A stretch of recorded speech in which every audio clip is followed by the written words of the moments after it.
Assalomu alaykum. Persep ishqibozlari. Arzonroq persep bo'lsa olaman degan akalar uchun mana arzonroq persep kelib qoldi. Razmeri eni 1.65, uzunligi 2.10. Moskvich mashinasi uchun tayyorlangan ekan. Moskvich mashinada tortib yuribdi ekan buni. Tayyor holatda, mana ishga tayyor. Olib borib ishlataveraman bo'ldi, mol tashiveraman degan akalar uchun baquvvat persep. Bemalol yemlangan shu 700 kg novosdan ikkitasini bemalol solib ketaverasizlar.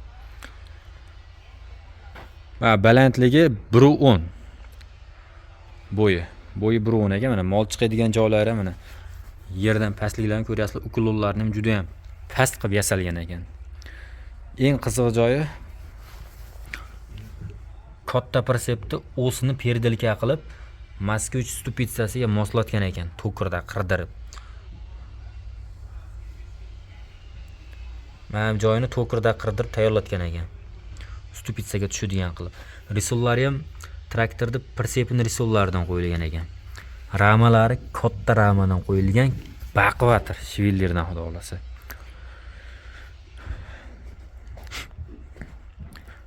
Mana bu yerga mol kallasini tiqib oladigan joylardan ko'ryapsizlar.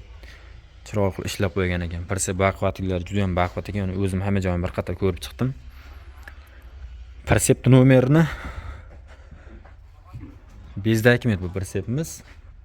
Egasi nomerini ekranga yozib qoldiramiz. Telefon qilaverasizlar. Bu persepni Moskvich ham birga. Moskvichni ham olib keladi, uni ham reklama qilib beramiz. Mol chiqadigan joylari ham juda ham past. Bemalol katta sigir yuklasalar ham, katta buqa yuklasalar ham chiqaveradi. Uloqlariga ot tashlasalar ham bo'laveradi. Balonlar 13 ekan. Persepimizning holati bitta kraskaga qilinsa bu persep yangidek bo'ladi. Narxi arzonroqdan degan akalar uchun narxi arzon bo'ladi, xohlasa. Egasi nomerini ekranga qoldiramiz, telefon qilaverasizlar. Hammaga omad, charchamanglar.